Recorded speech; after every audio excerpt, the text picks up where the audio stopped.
She was holding a Zero-Kolinsky sable brush above a Qing dynasty painting worth more than most people's homes when the photograph arrived on her phone. One tremor would have cost 5 centuries of history. In the photo, her husband was wearing the suit whose cufflinks she had sewn on with her own hands, sharing candlelight with another woman, a media mogul worth billions, pouring him wine that cost more than Mia's monthly salary. She stared for 10 seconds. Then she put down her phone, picked up her brush, and went back to work. The pigment seeped into the silk cracks, precise and steady, as if nothing had happened. Her hands were worth more than her heart. 3 days later, she would stand before a live audience of 20 million viewers, dismantle her husband's career, expose a 12 million yuan art fraud, and crack the foundations of a corporate empire. She had spent 10 years learning how to mend what was broken. Now she was going to learn how to tear it all apart. Mia Wells was in the middle of a silk suture when her phone buzzed for the 3rd time. The conservation lab at the National Gallery was a temple of controlled climate. The HVAC system hummed its perpetual low thrum, the sound of a great beast breathing in its sleep. Above her work table, a surgical light cast a spectrum calibrated to 5000 Kelvin, the precise color temperature for examining ancient pigments without causing optical degradation. She wore a jeweler's loupe over her left eye, its metal rim cool against her brow. Her left index finger rested lightly on the edge of a hairline tear in the silk mounting of 12 Beauties of the Yongjing era, a masterpiece of Qing dynasty court painting. In her right hand, she held a No. 0 Kolinsky sable brush, its tip loaded with a mineral pigment she had ground and mixed that morning, a 7:3 ratio of azurite to ochre, bound with a whisper of gelatin, thinned with distilled water to the precise viscosity that would allow capillary action to draw it into the crack without flooding the surrounding weave. Too thick, and she would bury the original brushwork. Too thin, and the fissure would remain a ghost of white, a scar that would betray the painting's trauma for centuries to come. She had calculated the oxidation rate under these specific hygrometric conditions, roughly 48 hours before the fresh pigment would harmonize with the aged patina of the original. One miscalculation, one tremor, and the entire panel would need to be stripped and redone. Weeks of work, gone. Her phone vibrated in the pocket of her lab coat. She ignored it. The tip of her brush was entering the most critical transitional zone of the repair, where the crack intersected a delicate wash of indigo sky. A single uneven breath, a minute's shift in her wrist, and the pigment would pool, leaving a tide mark that no amount of subsequent retouching could fully erase. She held her breath, her diaphragm locked, and guided the pigment into the fissure. The brush barely seemed to touch the silk, the liquid simply moved, drawn along the damaged warp threads like water seeping into parched earth. It was perfect. Only when the last molecule of pigment had settled did she exhale. She set down the brush, removed the loupe, and peeled off her nitrile gloves. The pads of her fingers left faint impressions on her temples where the loupe had pressed. She checked the clock on the wall. 7:42 p.m. The lab was empty save for her. Her colleagues had left hours ago.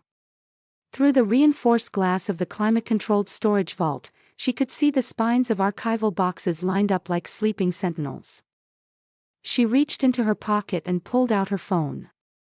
The screen was lit with a notification from an unknown number. A single image file had been delivered via MMS.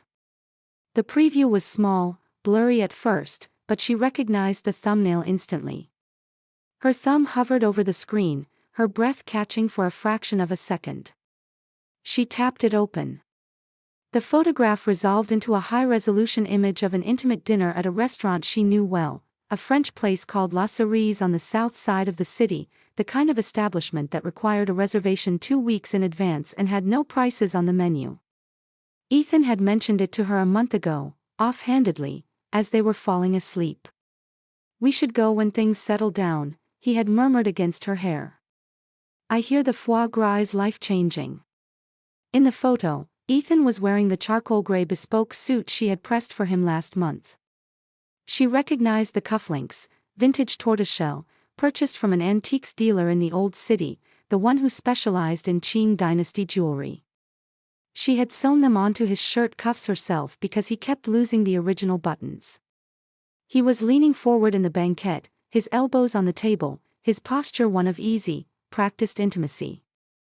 Across from him, a woman sat with her back to the camera, only a sliver of her profile visible.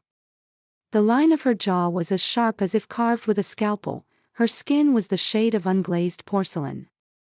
A pearl earring, a South Sea specimen, no less, glowed at the lobe of her ear. Even through the compression artifacts of the image, Mia could see its luster, its unmistakable quality. The woman's lips were pursed in a subtle smile as she tilted a crystal decanter over a burgundy glass, pouring a stream of deep ruby wine that clung to the sides of the glass like syrup. A 10-year-old Grand Cru, at least. The kind of wine that cost more than Mia's monthly salary. Below the photograph, a line of text. No punctuation. No pleasantries. Just a casual, brutal sentence. Your husband, my boss, take a guess what they are. The sender's avatar was a cartoon cat flipping the middle finger against a rainbow gradient, the kind of disposable image you could generate in 3 seconds using a free meme app. Mia didn't recognize the number, but she knew, with a certainty that settled in her stomach like a stone, that this was not a wrong number. This was not a phishing scam. The composition, the lighting, the moment of capture, it was too deliberate. Someone had chosen this moment, this angle, this tableau, and delivered it to her with surgical precision. She stared at the photograph for 10 seconds. In those 10 seconds, her brain performed an automatic, forensic dissection of every detail: Ethan's left hand, visible above the tablecloth, still wearing his wedding ring. The band was a simple platinum circlet, she had chosen it herself, rejecting anything with stones. A single point of candlelight reflected off its surface. His collar was unbuttoned at the neck, revealing the hollow of his throat. He had paired that shirt with the dark blue Hermes tie she had given him for his birthday last year, but he wasn't wearing it. He had probably deemed it too informal for this occasion. The curve of his mouth, caught mid-sentence, was an expression she recognized with the intimacy of 3 years of marriage, slightly tired, but self-satisfied. The look of a predator who had just made a kill and was now luxuriating in the sun. He had been wearing that exact expression when he asked her to marry him. Mia, he had said, back when they were standing under the crabapple trees in front of the Palace Museum's Wenhua Hall, the April blossoms falling like pink snow onto his shoulders. He had reached up to brush a petal from her hair, his fingers lingering a beat too long. You are the most remarkable person I've ever met. 26-year-old Mia had believed him. A man who spoke of Song dynasty calligraphy and the numinous quality of Zhao Mengfu's brushwork, who could quote Tang poetry in the original classical Chinese, who curated exhibitions of imperial art with the reverence of a monk. She had been young, and she had been in love, and she had seen no reason to doubt the sincerity of a man who looked at her the way Ethan looked at paintings. She had just returned from a fellowship at the Palace Museum, one of the youngest paper and silk conservators in the country, her future a clean scroll waiting to be unfurled. She had spent her days studying the weave of Ming dynasty silk and the chemistry of vegetable dyes, blissfully ignorant of the fact that human hearts could be more counterfeit than a late Ming forgery. 10 seconds ended. Mia locked the phone, slid it back into her pocket, picked up her Kolinsky brush, and returned her attention to the painting. Her hand was as steady as it had been before she saw the photograph. Her breath did not hitch. Her pulse did not audibly accelerate. The pigment continued to flow from the tip of the brush into the silk, obedient and precise. She was not numb. She was a professional. The painting in front of her was not a canvas, it was an artifact of incalculable cultural value, a fragile butterfly pinned to the edge of eternity. A single tear shed onto its surface would leave a salt stain that could never be removed. A tremor in her hand could transform a hairline crack into a gaping wound that no amount of conservation could fully repair. She could not afford to break. Not yet. Not until the last fill was complete, the Japanese tissue paper lining applied, the protective layer of starch paste cured, the painting safely returned to its climate-controlled housing.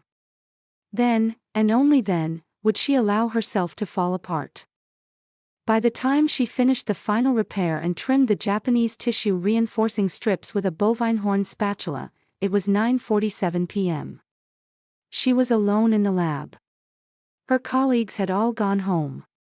The motion-sensitive corridor lights flickered on as she stood, casting a warm trapezoid of yellow light across the floor through the crack in the door. She stretched her neck, feeling the vertebrae align with a soft crack. She walked to the water cooler in the corner and poured herself a cup of cold water. The stainless steel cup was chilled against her palm. She leaned against the windowsill, sipping slowly, and unlocked her phone to look at the photograph again. This time, she zoomed in. The ring was still on his finger. He hadn't taken it off, or he had forgotten to. That told her something, though she wasn't sure what. She studied his face, his posture, the unguarded ease of his body. He was not performing. In that moment, across the table from that woman, he was simply himself, not Ethan, husband of Mia, not Ethan, curatorial deputy director of the National Gallery. Just a man being flirted with by a beautiful woman, bathed in candlelight and the ambiguous moral glow of a secret. She checked the EXIF data. The photograph had been taken 3 days ago, at 8:12 p.m. The GPS coordinates matched the location of La Cerise. 3 days ago, Ethan had told her he was having dinner with potential investors to discuss a new sponsorship deal for a forthcoming exhibition. She had told him not to drink too much, because his stomach had been acting up. He had kissed her forehead and promised to be home by 11. He had come home at 12:30, smelling faintly of red wine and something else, something floral. She had asked if he'd had a good evening. He had said, productive. They're very interested in the project. Mia drained the rest of her cold water. It went down like a stone. She pulled her knees up onto the windowsill, wrapped her arms around them, and allowed herself a moment of staring at nothing. The November wind crept through a gap in the window frame, carrying the gray, particulate smell of the city at night. Then she opened WeChat, found Drew Zhou's contact, and sent him the photograph with 2 words, track her. Drew was a former classmate from university, back when she had been the editor of the campus literary magazine and he had been the photography editor, perpetually covered in ink and procrastinating on deadlines. He had since founded a private investigation firm. The firm's bread and butter was corporate due diligence and background checks, but he occasionally took on personal cases when the mood, or the fee, struck him. He had resources. He had speed. And he owed her a favor from the time she had proofread his thesis on the aesthetics of documentary photography. 30 seconds later, Drew's reply appeared. Mia. You finally found out. A beat. Then a string of ellipses. I've got a whole folder on him. Which year do you want to start with? Mia stared at the screen. Her thumb hovered over the keyboard, unmoving. Outside the window, the city sprawled in a golden smear of traffic lights and high-rise windows. A line of cars crawled along the elevated highway, their taillights sketching a moving constellation across the dark. She typed, start with the most recent. Drew sent a shared link. Mia sat on the windowsill of the conservation lab until 2 in the morning. She read through the entire dossier Drew had compiled. The main lights of the lab were off. Only the surgical lamp over the worktable remained on, casting a cold white circle of light onto her phone screen. She had to keep wiping the condensation off the screen, not from tears, just from her breath. On page 1, the man named Ethan Cole was still intact. By page 3, his edges were beginning to fray. By page 10, the paper was soaked through. By the end, he was a slurry of pulp, illegible and formless. She stood up and walked over to the worktable. The 12 Beauties painting lay in its frame, the court lady in the panel she had been working on still composed, her head tilted gracefully as she touched the strings of a chain. She was unaware of the earthquake that had just occurred in Mia's chest. The painting didn't know about the photograph, the hotel receipts, the wires of stolen money. The painting only knew that its own wounds had been healed, that it could now rest for another 500 years. Mia reached out and touched the glass covering the lady's sleeve. The surface was cool and smooth. "You're lucky," she whispered. "When you break, you can be put back together. When I break, I don't even know where to start." She turned off the surgical lamp, gathered her coat and tote bag, and left the lab. The motion sensors in the corridor blinked on one by one, illuminating her path, and switched off behind her in a cascade, like a line of candles being extinguished by an invisible hand. The night air was colder than it had been earlier. Plane trees lined the street, their leaves spiraling down in the glare of streetlights, landing with a dry, decisive crack on the pavement and on the roofs of parked cars.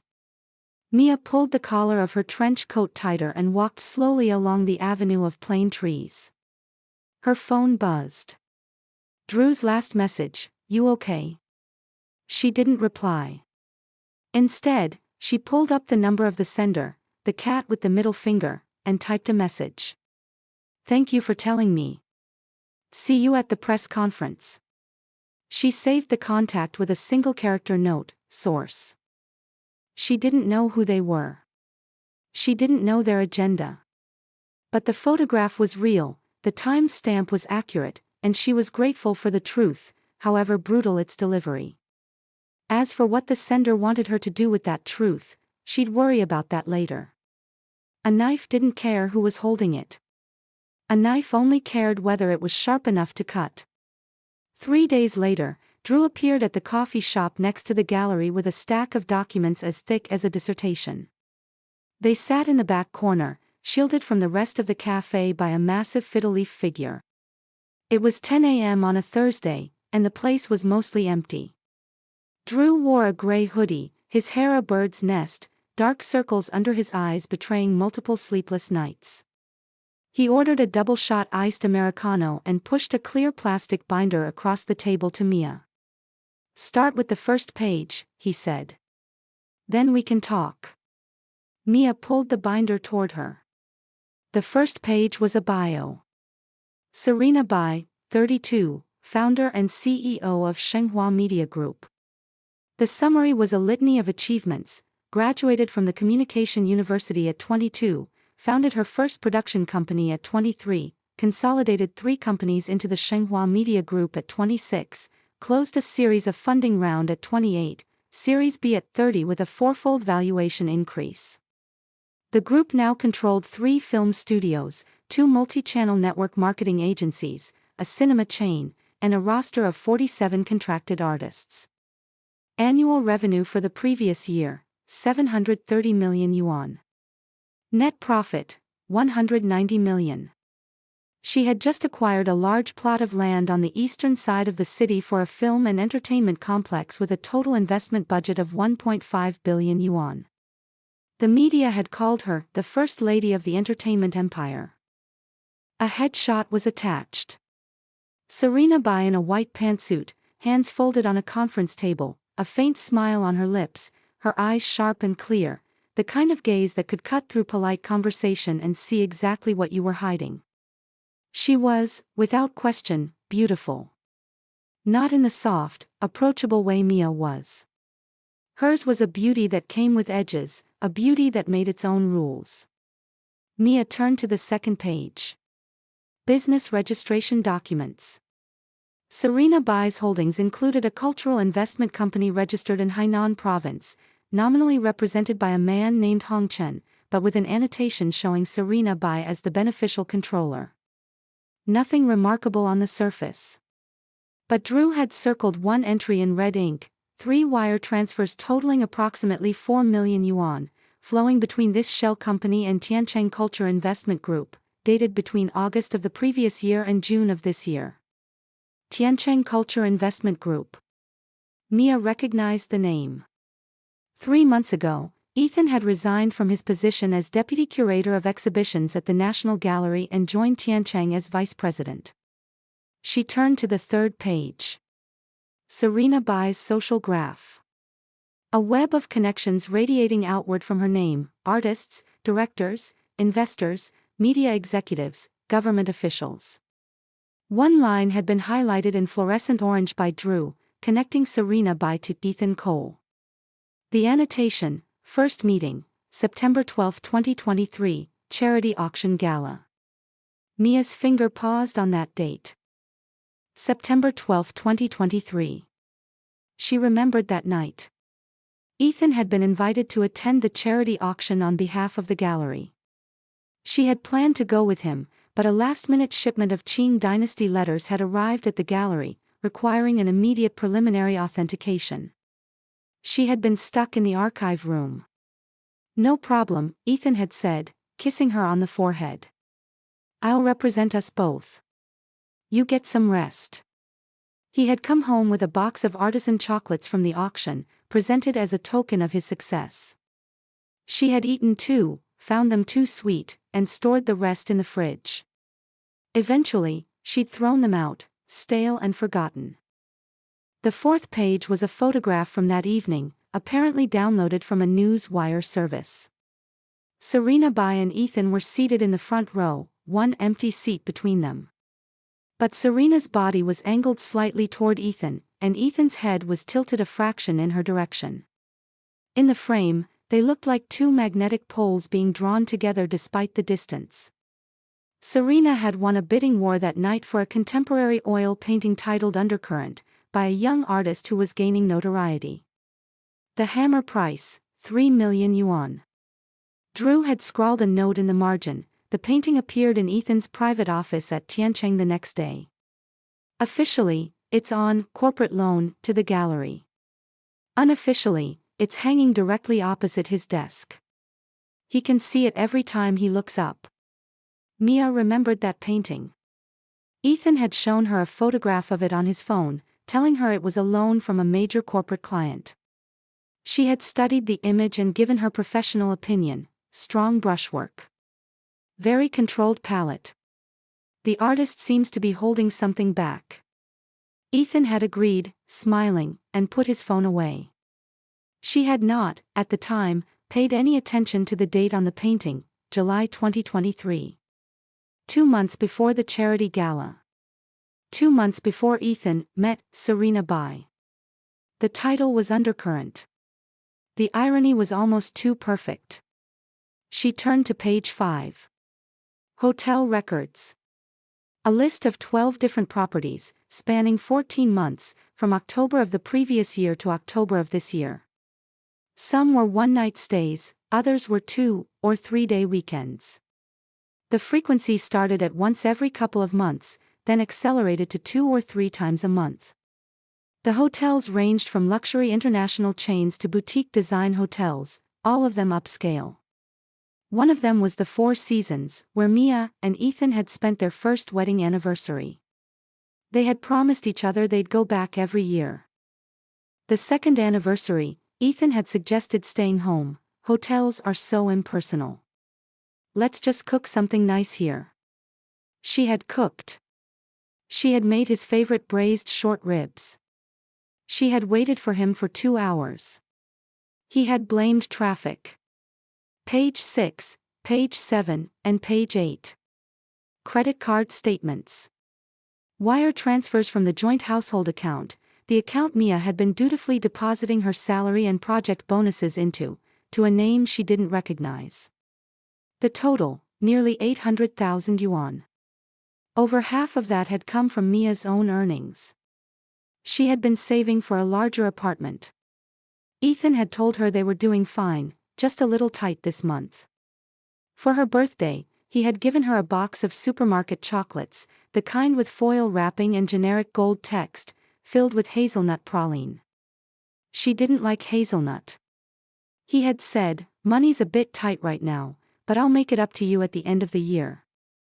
She had made him a pot of double-boiled chicken soup with fish maw, the ingredients costing nearly 1,000 yuan, because she had been worried that he was working too hard and losing weight. Mia closed the credit card statements.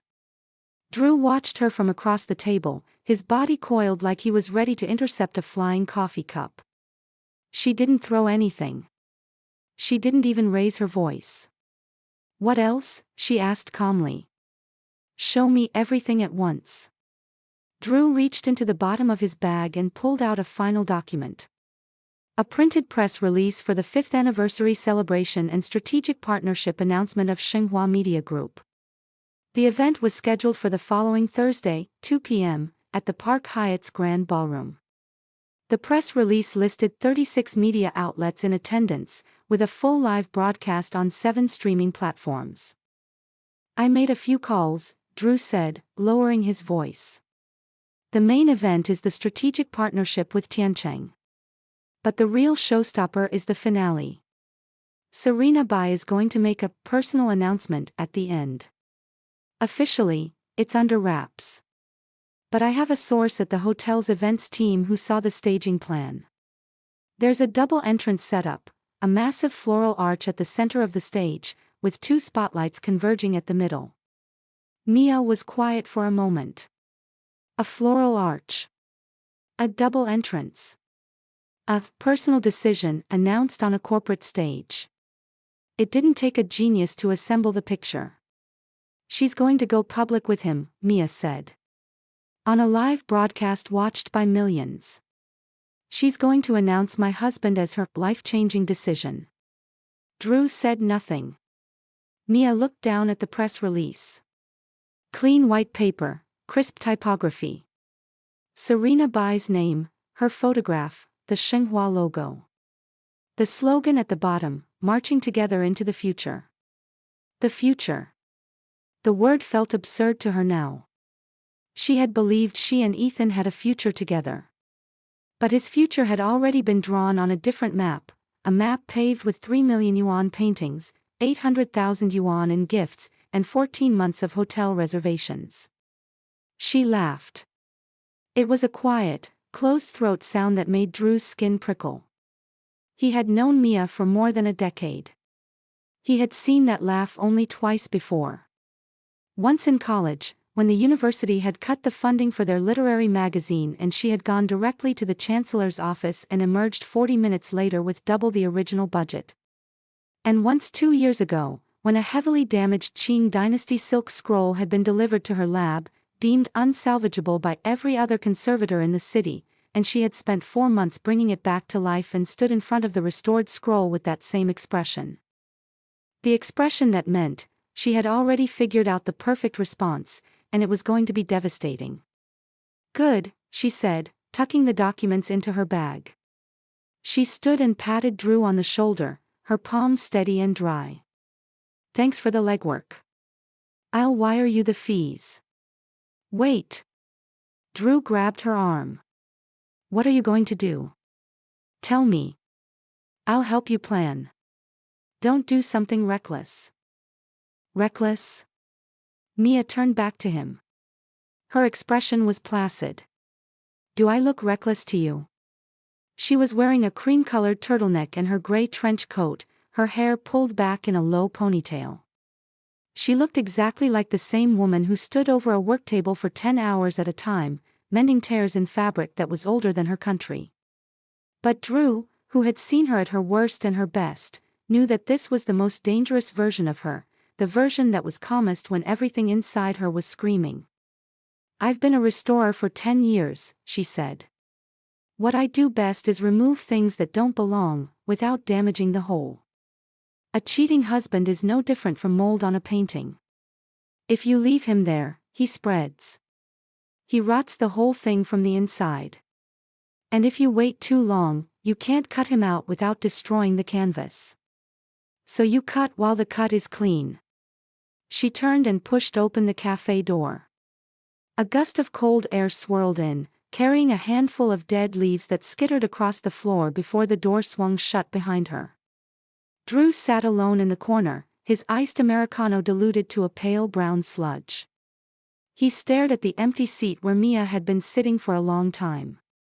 Then he picked up his phone and typed. "If you need backup, I'm in." Mia didn't reply immediately. But 10 minutes later, she sent a message, "Get me the seating chart for the press conference. Media positions, camera locations, streaming links. Everything." Drew typed back, "Already have it." He sent her a zip file. 36 media outlets. 7 streaming platforms. A detailed floor plan showing the distance between the guest seating and the media risers. The security arrangements, standard high-level corporate event protocol, with 6 guards at the perimeter and a check-in desk requiring ID validation for all guests. Another message from Drew: "What exactly are you planning? I need to know so I can have your back."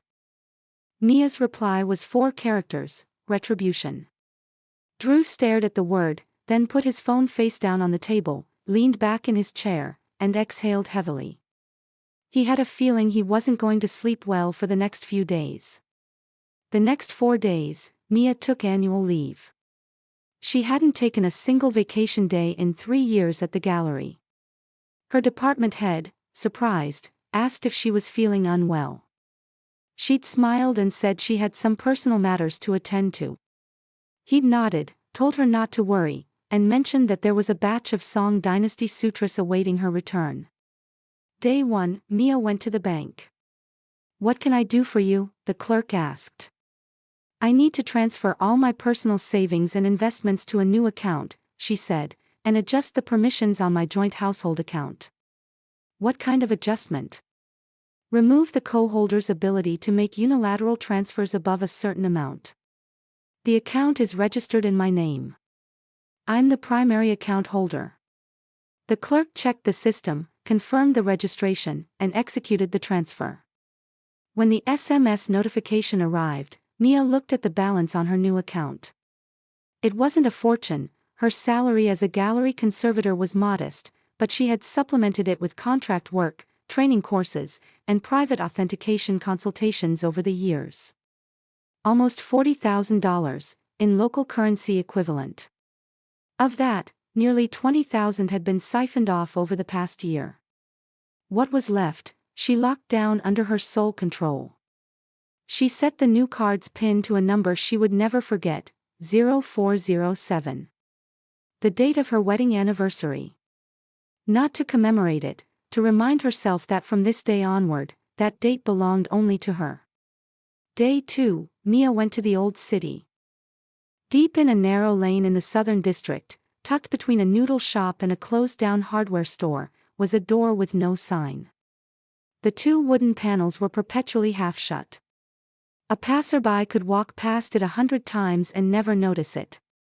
But in the world of professional conservation, it was the premier supplier of imported Japanese mounting materials in the country. The owner, Old Wu, was in his 60s, a third-generation craftsman whose family had worked in the antique mounting district of Lulakang for decades. He had connections that bypassed conventional supply chains. Many of the national museums sourced their specialty papers from him. Mia pushed open the door. Old Wu was at the counter, examining a piece of aged silk with a magnifying loupe. He didn't look up. "You're here. What do you need?" "Acid-free archive bags. Large size. With individual serial numbers and tamper-proof seals. 10. Old Wu looked up at her now. He knew Mia, knew her work at the National Gallery. 10 archival quality sleeves was a substantial order. And those sleeves weren't for everyday storage, they were museum-grade encapsulation materials, each with its own unique QR code and 16-digit identifier, logged into the National Cultural Heritage Administration's tracking system. "Personal use?" he asked. "Yes. I have some materials that need sealing." He didn't press further. People in his trade understood the value of discretion. He went into the back and returned with a stack of silver-gray plastic sleeves, each individually wrapped. Mia counted them. 9 were untouched. The 10th, she asked Old Wu for a single extra unsealed sleeve. She would prepare it herself. That evening, at her apartment, Mia took a surgical scalpel, a number 11 blade, the kind she used for fine paper repairs, and carefully worked it along the inner edge of the adhesive strip on the 10th sleeve. With the precision of a surgeon, she separated the original tamper-evident seal from the plastic without breaking it, then applied a custom replacement seal she had printed on her home inkjet. The replacement looked almost identical, down to the font and barcode, but the serial number was one she had fabricated, not registered in the Cultural Heritage Database. She didn't tell Drew about this detail. She didn't tell anyone. As she was leaving, Old Wu called after her. "Mia. You in some kind of trouble?" She turned. Old Wu was standing behind his counter, still holding that piece of silk. His tone was casual, but his eyes had that particular glint of concern that came from decades of knowing his clients. She had been coming to his shop for years. He had never seen her buy 10 archive sleeves at once. "Just being prepared," she said, and smiled. "In case I need them." She walked out of the alley. The sky was low and gray, threatening rain that never quite fell. She cradled the bag of sleeves against her chest and quickened her pace. Day 3, Mia went to the National Gallery's archival storage. The archive was in the basement, a windowless chamber that smelled of old paper and pesticide tablets, dry and faintly acrid. She checked in with the archivist, said she needed to review 3 years of corporate loan records for a project she was working on. Her access was legitimate. Conservation staff had clearance to view collection records. The archivist, unperturbed, wheeled a cart of file boxes to a reading table and left her to it. She spent 2 days flipping through more than 300 pages of loan documentation. Corporate loans were a standard practice. Companies would request pieces from the gallery's collection for temporary display at private events, paying a deposit and a loan fee. The duration was typically 3 to 6 months, with approval from the curatorial department. Mia had never paid much attention to these forms. They were handled by the curatorial team, not conservation. But now she scanned the approved by column. Ethan's name appeared 7 times. 7 different pieces, all loaned to the same entity, Tiancheng Culture Investment Group. The stated purposes varied: corporate client appreciation, brand culture salon, VIP event, internal arts lecture, but every single application, approval, and checkout confirmation bore Ethan's signature. The 6th and 7th loans were the most recent. The 6th piece was a mid-Qing silk landscape. Loan period: September of the previous year to February of this year. Overdue. Status in the system: extension pending approval. The 7th piece was a Ming Dynasty silk bird and flower painting by the court artist Sun Long. Not one of the most famous names, but his work was rare. Only 3 examples of his silk work were known to exist in mainland collections. This one was valued at approximately 12 million yuan. It had been checked out on June 17 of the previous year, due to be returned by September 16. The status was now listed as extended, second request, with renewal applications pushed through to December, then to March, and then a 3rd extension request pending. Still not returned. Mia pulled the loan form for the Sun Long piece and held it up to the light. The signature was unmistakably Ethan's: tall, narrow characters, elegant and self-assured, the same hand that had written her love letters. The loan purpose field read: for display at Tiancheng Culture's annual high net worth client art salon. Extension requested to April 2024. The date of the extension was mid-January of the current year. She recalled the painting's description: peony and golden pheasant, Qinghua period, silk, vertical scroll, 118 cm by 62 cm. The artist, Sun Long, a court painter of the Ming Dynasty, celebrated for his expressive bird and flower compositions. The gallery had acquired it in February of the previous year from a private collector. The accession number was NG 2023-0089. When it had been loaned out, high-resolution documentation photographs had been taken. Mia studied the image on the screen.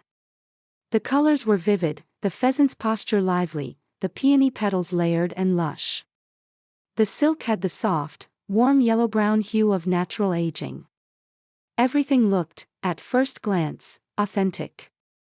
But Professor Fang's voice echoed in her head. On day 4, she called Professor Fang Mingyuan. Fang, 71, was retired from the National Cultural Heritage Appraisal Committee. He had spent 50 years authenticating ancient paintings and calligraphy and was known in the field as the Golden Eye for his ability to spot forgeries that fooled carbon dating. He lived in an old residential complex on the outskirts of the city, his apartment filled with books and folders of documentation, his coffee table always bearing a magnifying glass and a portable microscope. Professor Fong, it's Mia Wells. From the Gallery Conservation Lab. Do you remember me? Mia. Of course, of course. His voice boomed through the receiver. The young lady with the very steady hands. You did that Qing silk restoration at the Palace Museum a couple years ago. What can I do for you? Professor, I have a question about a Ming Dynasty silk piece by Sun Long. The Peony and Golden Pheasant. Did you ever examine it? A pause on the other end. Sun Long. The levity in his voice faded. Is that the one that came into the gallery a couple years ago from a private collector? The silk hanging scroll, about a meter tall. Yes. Did you see it? I did, he said slowly. It was at a private event. A corporate culture salon. Tiancheng was the host. I was asked to give a brief authentication. But I had my doubts. The silk oxidation pattern didn't match the pigment aging. Sun Long was active in the Qinghua period, over 500 years ago. The natural oxidation should be uniform across the silk surface, especially on a piece that's been displayed. But this one had patches where the silk was too light, as if artificially treated. And the warp count, Mia, you know the difference in weave density between early Ming and late Ming. Qinghua silk is significantly tighter. This sample had a warp count consistent with mid to late Ming, nearly a century later. Did you tell anyone? I mentioned it to the Tiancheng representatives, Fong said. They looked uncomfortable. They said it might just be variations in preservation. They never asked me back. I don't think they wanted to hear the truth. Mia's mind was spinning with connections. Fong had flagged the painting as suspect 2 years ago. It had been loaned out last June. And it hadn't come back. If Fong was right, if the painting in circulation was a forgery, then the real one could be anywhere. Still in the gallery's vault, swapped out. Or already sold. Either way, the curatorial officer responsible was Ethan. Professor Fong, she said, there's a press conference this Thursday at the Park Hyatt. Serena Bai from Xinhua Media is hosting it. If I get you a seat, would you come with me? I need you to look at a painting that might be there. What kind of painting? The Sun Long. I think it's going to be shown at the event. And if it is, I need you to tell me, in front of cameras, if it's real or not. A long silence. Mia could hear the faint crackle of the phone line. Are you planning something? Fong asked. I'm just tired of things being in places they don't belong, Mia said. She heard him exhale, a long, weary sound that seemed to carry the weight of half a century of knowing too much. I'll come, he said. Thursday at 2. Tell me where to be. Mia texted Drew, add one more name to the guest list. Professor Fong Mingyuan, former National Appraisal Committee member. Drew replied, okay. This is getting serious. I'm nervous and I'm just the backup. Mia put her phone down.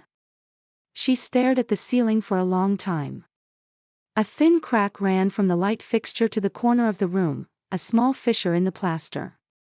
It looked like a crack that could spread if left unattended. She thought about the parallel between the crack in her life and the crack in the plaster, both small on the surface, both possibly connected to deeper structural problems. She opened her laptop and created a new folder. She named it, The Extraction. She began drafting a timeline, a script, a set of contingencies. She wrote for 3 hours, page after page, checking and rechecking each detail, mapping out every possible response from Serena Bai, every route of exit, every backup plan. When she finished, it was 1 a.m. She stood, poured herself a glass of water, and looked at her reflection in the dark window. Her face looked back at her, softened by the night, but her eyes were different. 3 days ago, she had seen the world through a soft focus lens. That lens had been torn away. Now everything had its sharp, raw edges back. She walked into the bedroom. The bed was made, but only one pillow was dented. Ethan hadn't come home tonight. He'd texted that he was tied up with investors and would crash at the office. She didn't know if it was true or if he was in another hotel room. She found that she didn't care. That, not caring, had come too quickly, perhaps, but it had come cleanly, like a cut made by a very sharp scalpel. She lay down, turned off the light, and listened to her own breathing in the dark. Steady, even, like the low hum of the HVAC in the lab. Thursday. Press conference day. Mia woke at 6 a.m., though she hadn't slept much. She showered, blow-dried her hair, pulled it into a low ponytail, and applied makeup. Not to be pretty, to be seen. Her eyeliner was longer than usual, her lipstick a muted brick red that was assertive without being aggressive. She chose a black suit from the back of her closet, one she'd bought last year and worn only twice because Ethan had said it was too severe. She thought she should have listened to him less and worn it more often. The woman in the mirror looked like a stranger. She looked complete. She checked her bag for the third time. Top layer, the press pass in the name of Chen Mo, a freelance journalist Drew had arranged. Middle layer, the dossier, organized by chronological sequence, each tab labeled with a post-it note. Bottom layer, the archival sleeve she had modified, inside which she had placed a duplicate set of evidence. Original copies she had distributed elsewhere. The seal on the bag looked intact. Only she knew where the cut was along the adhesive, a hairline you could open with a fingernail and reseal without detection. She clipped her digital recorder into her inside pocket, confirmed it was charged, and headed out the door. Drew was at the coffee shop across from the Park Hyatt, waiting. He had 2 cups, an iced Americano for himself and a hot latte for her. He looked unusually presentable, dark blazer, hair combed, clean-shaven, like he'd made an effort to look like someone's serious backup. "The seating plan is confirmed," Drew said, pushing a printout toward her. "Media section in the back 3 rows. Guest seating in front. You're in the last row, aisle seat, closest to the exit. The live stream starts at 2 p.m. sharp. Estimated audience, 2 million, possibly more." Mia sipped her latte. "Professor Fong. He's in the green room. Brought his full kit, portable microscope, UV light, his old magnifying loupe." Drew leaned in. "Are you sure about this? He's a living legend. If he speaks, it's not just a story anymore, it's official." "I don't want it to be just a story. I want it to be official." She finished her latte, crumpled the cup, and stood. The black suit felt like armor. She walked across the street to the Park Hyatt. The lobby was buzzing. Media personnel in lanyards, corporate events staff in headsets, the hum of professional readiness. Mia checked in at the media desk as Chen Mo. The staff scanned her pass, nodded, handed her a press kit. "Ballroom is on the 3rd floor, turn right out of the elevator." She took the elevator up. The doors opened onto a wide corridor lined with promotional banners, Serena Bai's face, black and white, dramatic lighting, the Shenhua logo. The double doors to the ballroom were open. She stepped inside. The ballroom was nearly full. Mia swept her eyes across the layout: stage, curved LED screen, floral arrangements, a podium, rows of seats. Front section, guest seating. Second row, center seat, the name card read Ethan Cole. She looked at it for a full second, then looked away. She took her assigned seat in the media section, last row, aisle seat. Sat down, placed her bag at her feet, and pulled out a notepad and pen to look like a reporter. She scanned the room. 36 cameras. Camera 1 was directly to her right, about 3 meters away. Good.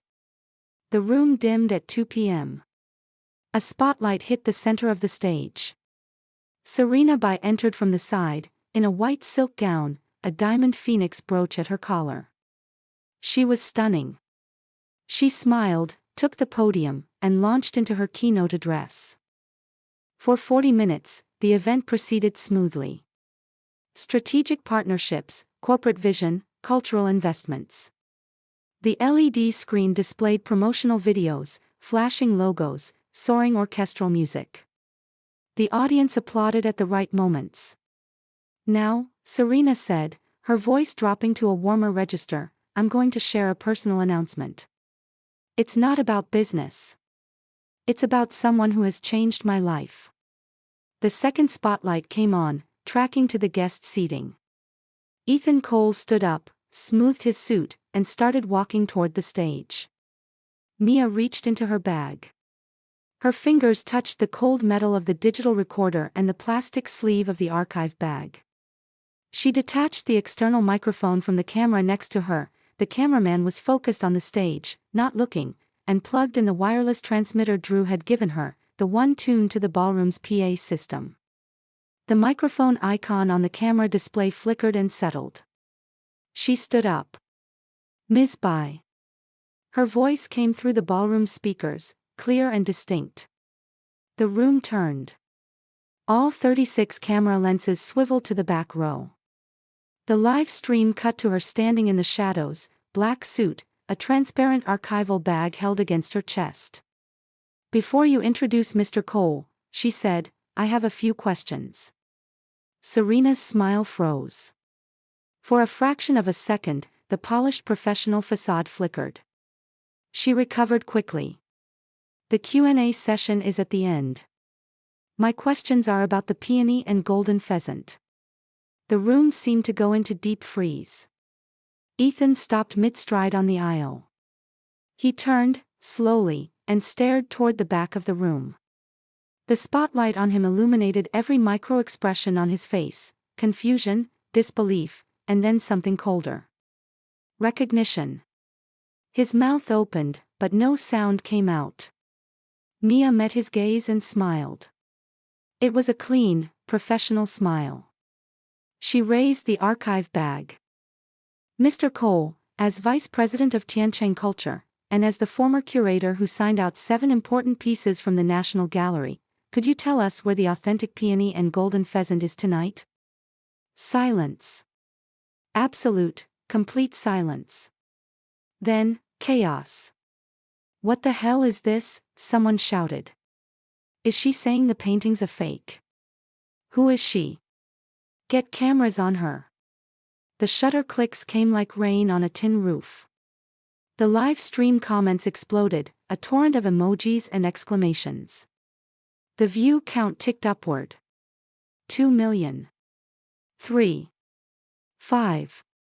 Mia pulled the first document from her archive bag. A copy of the original loan agreement, signed by Ethan. She held it up. This document shows that on June 17 of last year, Tiancheng Culture borrowed the peony and golden pheasant from the National Gallery. Ethan Cole was the approver. The painting is still not returned.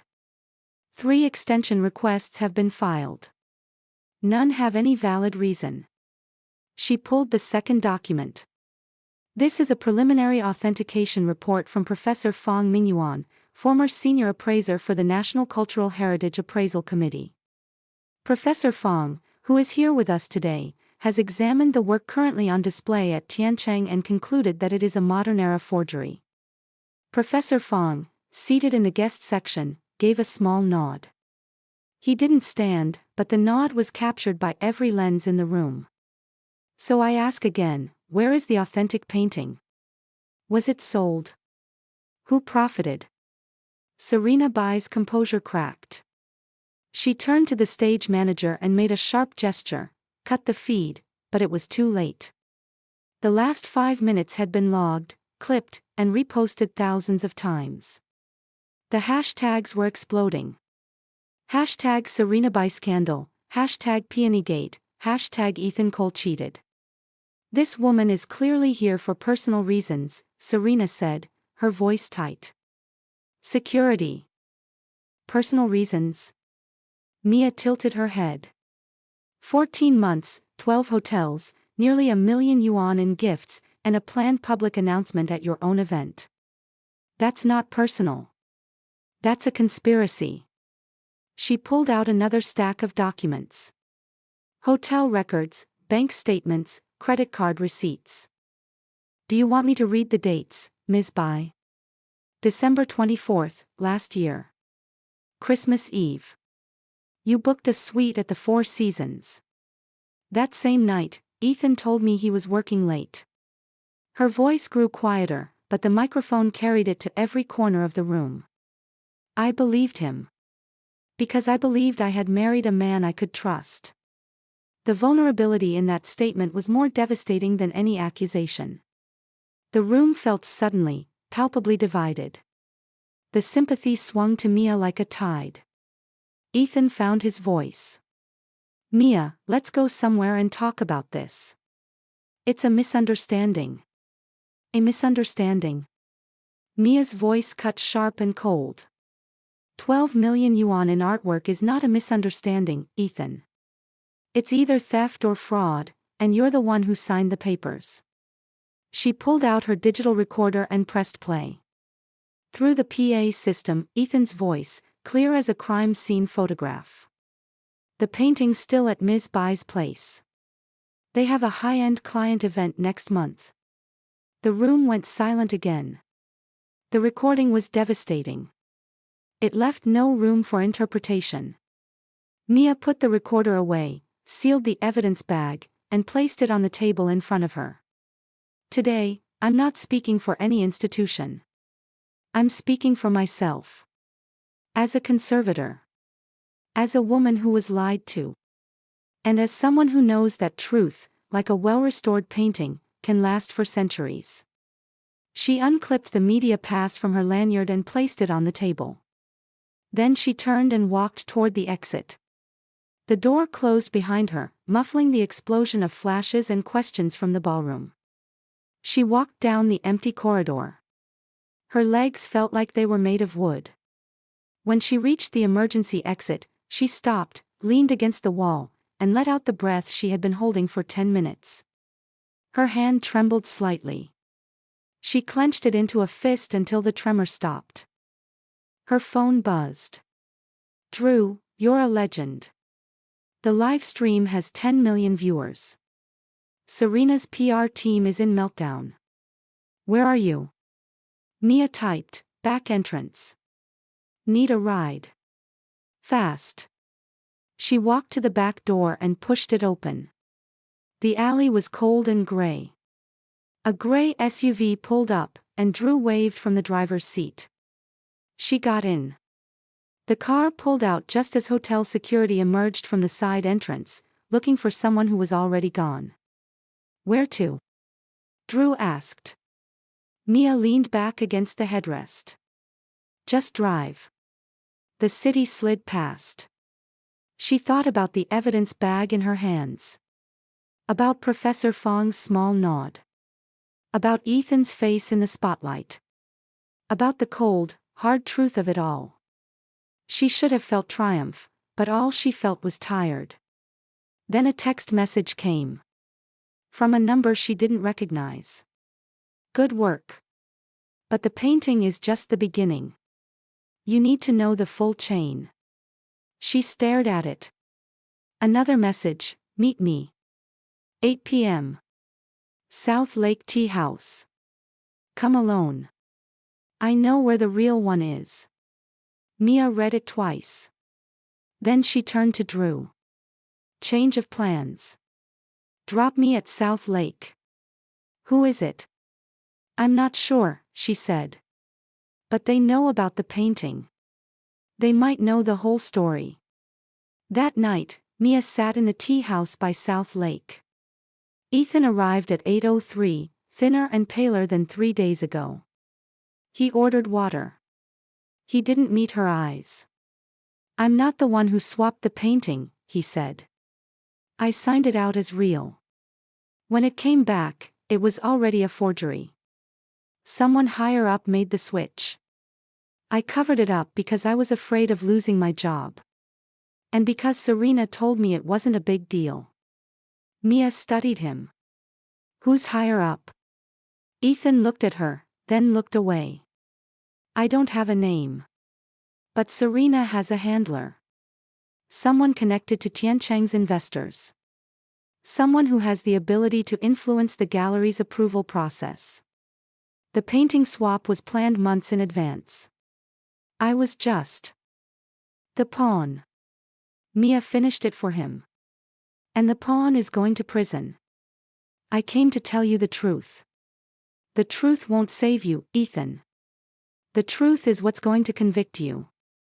But it might help me find the person who's actually behind this. She stood. I'll give your statement to the authorities. If you're telling the truth, you might get a lesser sentence. She left the tea house, walked to the edge of the lake. A woman in a dark coat was waiting near the water.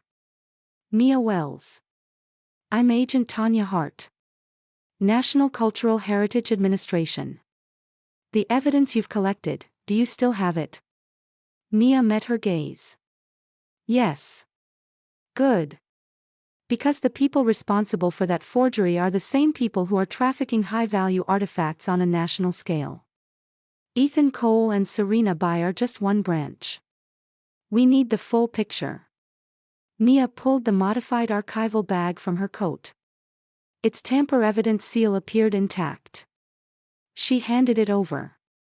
Everything's in there, she said. But I kept originals in 3 other locations. Agent Hart smiled, approving. You thought ahead. I'm a restorer, Mia said. I always preserve the master. 2 weeks later, Ethan was formally charged with fraud and embezzlement of cultural property. Serena Bai's company announced her resignation, citing personal reasons. The national investigation widened, drawing in several high-level executives from Tiancheng. Mia went back to her lab. The 12 Beauties painting was still on her work table, waiting for her final touches. She pulled up her stool, put on her gloves, picked up her brush. Her hand was steady. The silk accepted the pigment without resistance. She touched the court lady's sleeve through the glass and smiled. Some things, once broken, could be repaired. Others had to be cut away clean. And some restorations weren't of paintings at all. They were of lives. And like the best restorations, you had to work carefully, patiently, and without letting your hand tremble. The court lady gazed down at her, silent, eternal, and entirely at peace.